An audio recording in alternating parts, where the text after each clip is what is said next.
Stocks, bonds, ETFs, straight out of downtown Chicago. This is Zach's Market Edge. Welcome to Zach's Market Edge, the podcast about investing in your life. I'm your host, Tracy Reinick, and this week I'm going solo to talk about FANGMAN, the FANGMAN stocks, and I threw in Tesla too. Should you sell? Should you sell these here in 2022, or should you buy more?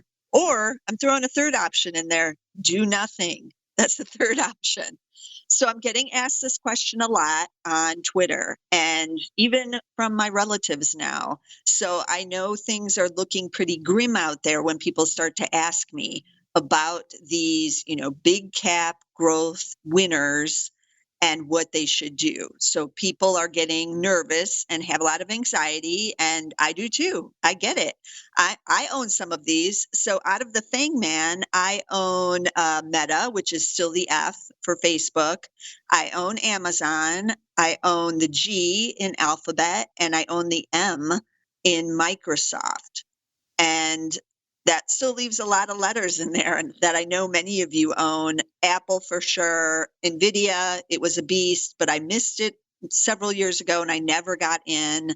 Netflix, I've never owned that, and I have not owned Tesla either, but I know many of you are long-term shareholders of Tesla.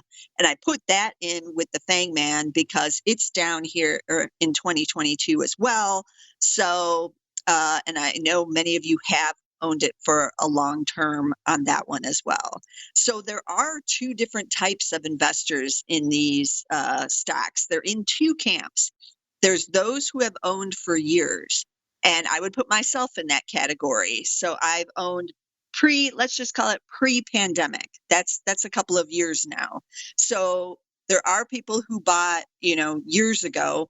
I know someone who bought the Meta platform or Facebook just after its IPO. Remember, it IPO'd, pretty high, and then the shares sold off because everyone's like, it doesn't make any money, it's doomed. And it went way down. Well, he bought when it went down, smart investor, and he has a basis of like $38 on his Facebook. And remember, it's trading just around 200 now, but it's traded as low as like 180 or somewhere in there. So his basis is pretty low. But there's the second group of investors who bought maybe at some point in the last year. There's a lot of people, they don't own the stocks very long, but they did finally decide to dive in on some of these stocks, maybe just in the last year. And for many of them, the stock is now down big for those buyers, right? So that's a lot different than my friend who has the basis at $38 on Meta, because he's lost money as it's declined from nearly $400 down to, $200, but he's not negative yet on his investment of the last, say, almost 10 years. But both of these types of investors have their challenges, and I'm with you on both of them. So remember to ask yourself, what is your plan? Whether or not you're in either one of these camps, what is your plan? What is your time horizon? Do you have 1 year, 5 years, or 10 years for this investment? So again, on some of the FANGMAN that I own, all of those are in my retirement accounts. And I'm not near retirement, not yet. So I have a lot of time to decide what to do with these stocks that are in my retirement accounts. And that is part of my plan, right? The long-term plan. Some other people might have had some of these stocks for the shorter term. They're just trying to make some money for, who knows what, a vacation, or even to buy a car, or we don't know. But that could be, 6 months, a year, 2 years, something much shorter. So that's going to impact how you think and what you think you should be doing with these stocks. But let's get right to it. Let's dive into look at what is happening with these stocks.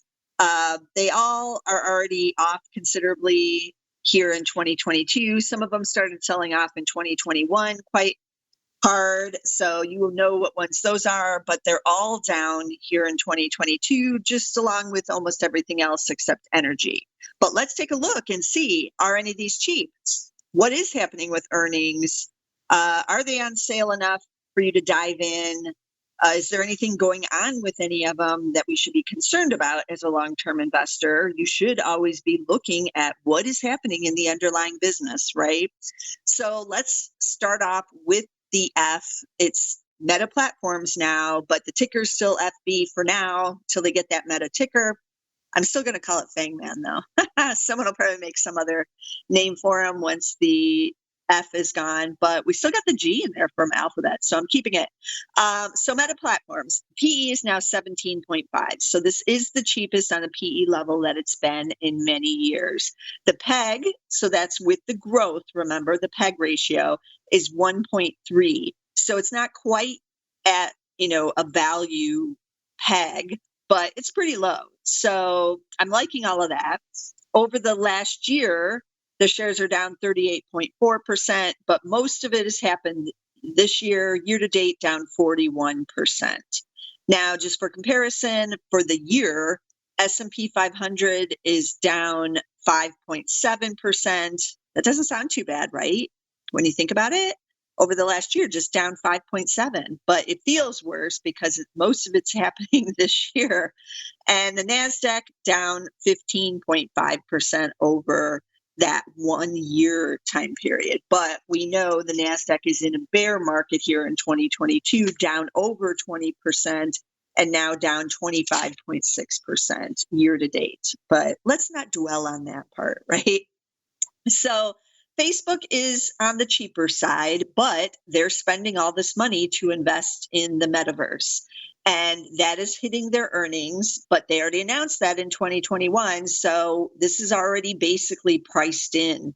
And so the question with Meta is, are they going to be successful in, becoming this metaverse type of company, and can they make money at it? Now, their other money-making ventures are still operational, right? Instagram, Facebook, WhatsApp, like they're still making money off of these platforms. And in the last quarter, they even added more subscribers. Somehow, someone out there is not on some of these platforms. I don't know how, outside of China, of course. But they're still adding some subscribers, and the advertising market is still pretty healthy on these types of platforms right now. So Meta, it's not looking too bad. I own it. I'm not adding to my positions, but I'm just holding it for right now. I'm in the do nothing camp right now on Meta. So it's pretty cheap, could go cheaper, and then I might be a little more intrigued if I could get it even a little more cheap on the PE basis. So let's switch to number 2. I chose Amazon as my A for number 2 for the FA part. And it's AMZN, of course, is the ticker for Amazon. Now, I was kind of shocked when I looked at the PE. I'm not going to kid. The PE now on Zacks.com is 211. And just a couple weeks ago, when I was looking at it, it was at like 50 or 52 or something. And so I'm like, what's happening? The only thing that can happen with the PE rising while the stock is down year to date, it's down 35% year to date, are that those estimates had to be cut pretty severely. So I went to look, and sure enough, I don't recall a time when I can remember estimates being cut this much on a company suddenly. So estimates, they were expected to make $48.35 for 2022. And now 9 estimates have been cut, expected to make $10.85. $10.85. They made $64.81 last year. So you can see why the PE is soaring, even with the shares down 35%. PEG is at 8. So it is a Zacks number 5 strong sell. And yeah, it deserves to be a number 5 strong sell with these estimate changes. Now, the estimates are on the increase still for next year because this is expected to be the worst of it. But that earnings report was not good. The sell-off in these shares was, justified when you look and see what's happening with the estimates. But I don't like how this looks. I also own Amazon. I am a long-term shareholder from 2016 So, but I do think this is also a time where I'm going to do nothing right now and kind of see what develops with the company. If it gets down a little bit cheaper, again, just like Meta, I might be interested in picking up some shares, but I'm not sure that the slide is over in Amazon given this outlook. So that's the Amazon, AMZN. Then we're going to do one of the N's. We're going to do NVIDIA. NVDA is the ticker. It's the beast, right? That's what I've always called it. Year to date, these shares are now down 40%. But over the last year, they're still up 14.4. So again, if you're a longer term investor, you're still looking pretty good here. And that would be several years out. But I know many of us are not. And so we're feeling the short-term pain. For some reason, I did not write down the PEs on NVIDIA. I know it's dropped and it was under like 30 times, which is cheap for NVIDIA. But we all know the issues going on in the semiconductors, but most of those are temporary, right? So expecting a lot of that to dissipate here as it goes forward. I still like to own the leaders, and NVIDIA is still that. But if these shares sink some more, might be a little intriguing here, and you might be getting a real cheap, a real sale on NVIDIA. So keep that in mind. But feeling a lot of pain just year to date now on NVIDIA. But this is one, again, where I feel like doing nothing right now is probably among your best moves. It does pay a dividend. It's only 16 cents. It's not even, it's 0.09%. I don't know why they're even bothering, to be honest, to pay that dividend, but they are to give us something back. But you're not buying it for the dividend, obviously. But NVIDIA, yeah, maybe start accumulating. Do nothing or start accumulating here because it is, quite a bit cheaper than it has been over the last several years. Okay, then we're going to switch over to the G, Alphabet. GOOGL is the ticker. I own this one, and this one has gotten a lot cheaper. PE now is just 20 times, and the PEG is what's intriguing, 1.08, almost at that one level. That would put it into like a strong value of, cheap plus growth. Year to date, down 21% now, but over the last year, down just 2.6%. So down a little bit over the last year, but year to date is really where the pain is. And anyone dollar cost averaging in any of these, it's basically been meaningless, right? You bought some and then you bought that dip and then it sold off some more. That's why a lot of us are on the sidelines doing nothing right here. But this PE is low historically, again, for Alphabet, and it's still got the advertising powerhouse, and the cloud business isn't that bad either. So I'm still liking their business model, and I still would want to own this for my long-term plan. So I'm doing nothing in Alphabet right here, but if it gets a little bit cheaper, I might be adding there. I keep saying that. If it gets a little cheaper, don't we all want it cheaper? We do, or we should if we're looking for stocks on sale. And why not? Why shouldn't we with these market conditions, right? Let's look on the bright side. Even though there's a lot of pain in all of our portfolios right now, there are a lot of things on sale. So that's the positive of this sell-off, is that we're getting in at a much more attractive valuation. Even if you're a growth investor, you've got to like most of these valuations. But let's switch over to the M, Microsoft, ticker MSFT. I also own Microsoft, but it's not that cheap. PE is still elevated, PE of 29.5 and a PEG of 2.3. So over the last year, it's still up 4.8%. But year to date, it is now down 20%. So it is entering that bear. And a lot of us have said we need both Microsoft and Apple, the two big guys on the S&P 500. Combined, they made up about 13% of the S&P 500.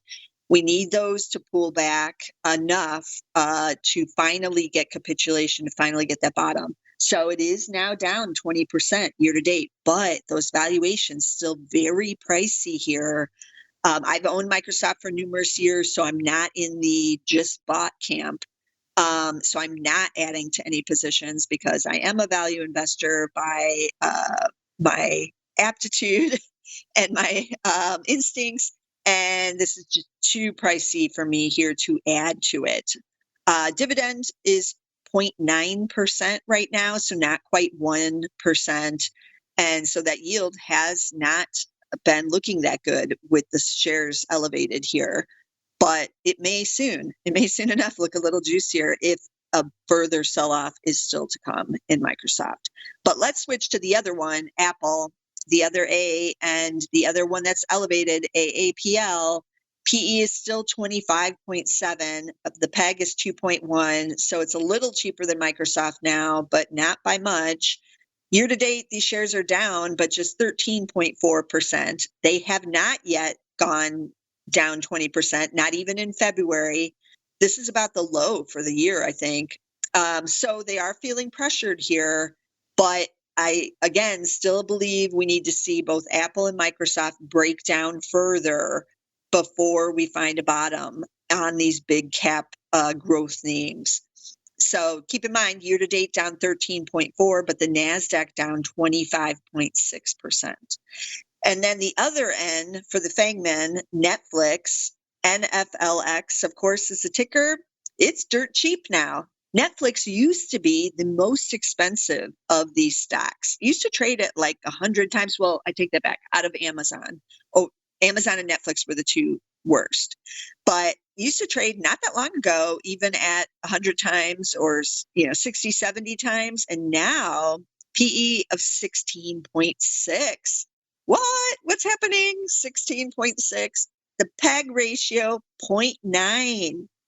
So I had to look at the earnings to see what is happening with these earnings estimates, because we all like, oh, Netflix, it's doomed. Shares are down year to date now 71%.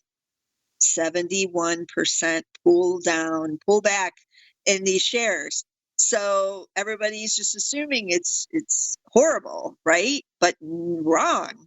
Actually, we know about the subscriber losses, right? And that matters more for Netflix than the actual earnings. But their earnings are actually kind of hanging in there. So in 2021, they made $11.24. But here in 2022, they're expecting to make $10.88. That's down only 3.2%. That's nothing at all. So yeah, the earnings feeling a little bit of pressure, but it's not Amazon, which is just slashed like nothing I've ever seen before. So yeah, the selling might be overdone in Netflix. I can't believe I'm saying that, because I really don't like the content companies, but this stock is getting a lot cheaper. In fact, I might add it to my value wish list at this valuation. But still a lot of challenges that Netflix and all the streamers are facing with inflationary pressures, and just reining in some of their budgets, which seem to be endless, but really are not. So we're already starting to see that with some layoffs, some of the programs that they were going to put out, some movies, some series have been canceled, and they're trying to cut some costs in some places while the subscribers remain in flux as well. So this is going to be an interesting one to watch the rest of this year. But, a lot of the risk is already priced in. We already had the bad news of this decline in the subscribers and the layoffs now. So year to date down 71%, but the market does tend to overshoot. So it could still go a bit lower here and get a little bit cheaper. But Netflix, I can't believe I'm saying this, is cheap. It is a value stock on value metrics even. So Netflix NFLX is the N. But I did want to add on Tesla here, because I know many of you own it, and it's another one of those stocks that has run up huge, as we all know, is up over 1,000%, and now it's is pulling back. So year to date, it's down 25%. So it is in a bear correction here. But over the last year, still with a little bit of gain, still up 17% over the last year. So if you were a long-term Tesla investor, like Kathy Wood at ARK, she's owned a number of years. She's still up big and feeling the pain because, of course, you are going to when it's down 25% year to date, but not too severe compared to some of these others. And what does the valuation look like? Well, it's Tesla, so it's still expensive. PE is at 76.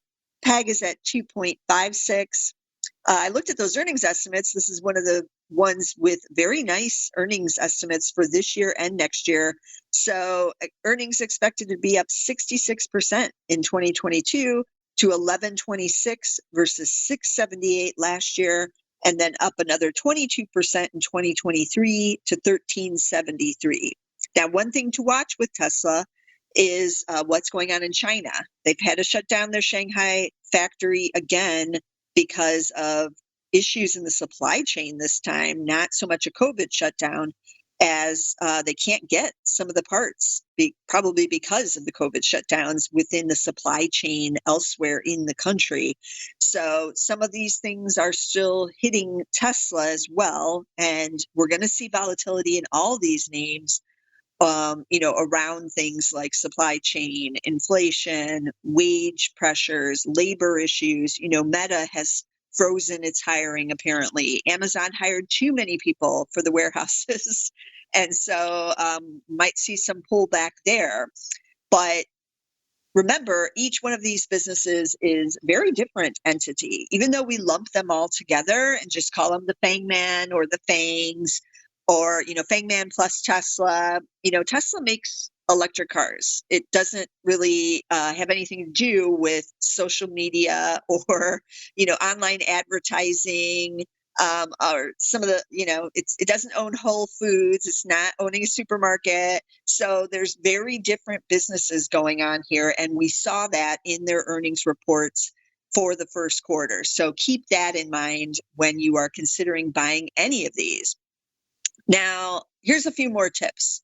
I don't have a crystal ball, so I can't be like, yes, this is the time to buy, or no, this is not the time to buy. You have to make those decisions for yourself based on what your plan is and also your tolerance for, fear, anxiety, those kinds of things, and how well you can control your emotions. Some of us can control it better than others, and you will know what your tolerance is. So if you can't sleep at night right now because of this stock market sell-off, then that is telling you what your tolerance is. And I've always said, if you can't sleep at night, then that is the time you need to, get out of that investment, because no investment, no matter what it is, should keep you up at night. So keep that in mind.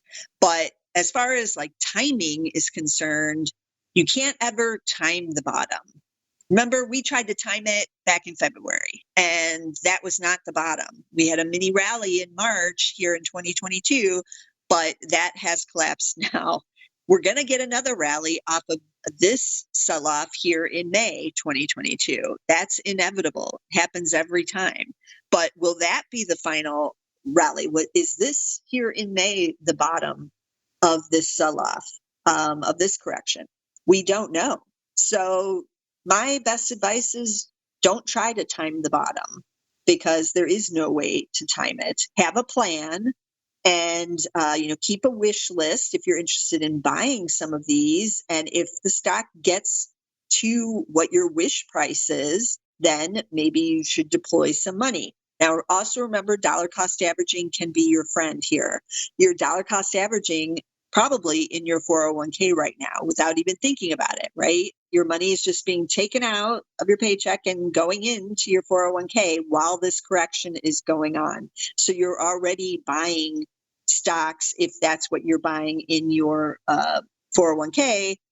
Every month, you're already dollar cost averaging. That's easy. The automatic is easy, and it's not so easy when you're looking at the FANGMAN and trying to decide whether or not to get in there.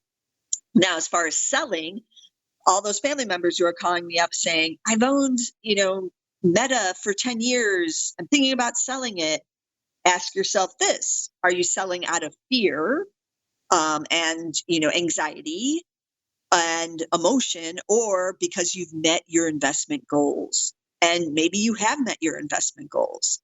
So nothing wrong with selling an investment once you've met your goal, once the plan is complete, right? Nothing wrong with that.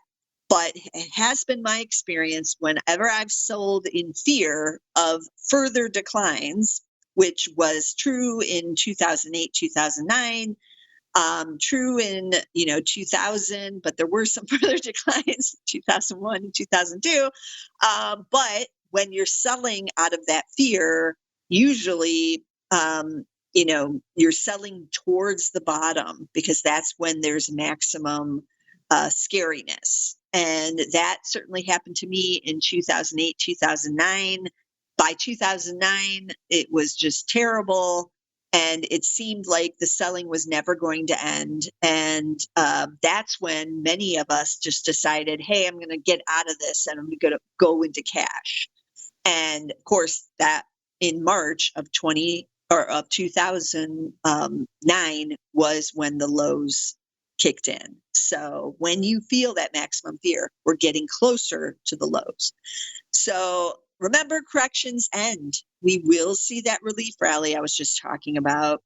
And then you're going to be like, oh, well, I just sold. I sold at the bottom. So that's why I feel like sometimes the best thing to do is nothing. Also, just a tidbit, I heard this on one of the financial shows that Amazon apparently sold off in the double digits in 2018. But I don't remember it selling off in the double digits in 2018. Do you? No, none of us remember these sell-offs years later, usually, unless it's a huge multi-year sell-off like 2000 to 2003, or even 2008 into 2009. But this correction will end and we will see a relief rally. But there are some interesting developments with the FANGMAN plus Tesla. They are on sale. They are cheaper, but whether or not that's a good business for you to be buying is a whole nother question. So remember, do your research, make sure you know what you're buying and what is happening with their business right now in 2022, and how inflation and rising rates, and if the consumer cuts back, or if we go into recession, what happens with their business? Because after all, these are huge businesses, and you own the business if you're a longer term investor. Each one has a very different business, as I mentioned. And just because we lump them together on this podcast doesn't mean that their businesses will respond the same way. So keep that in mind. Also, keep in mind the psychology of just because they led the rally over the last decade doesn't mean they will over the next decade, right? That's the other tricky part. We tend to fall in love with some of our big winner stocks. And these have been mostly big winners. Yes, even Meta. If you are my friend who bought in 2012, 2013, and he has that basis of $38, he's still looking pretty good.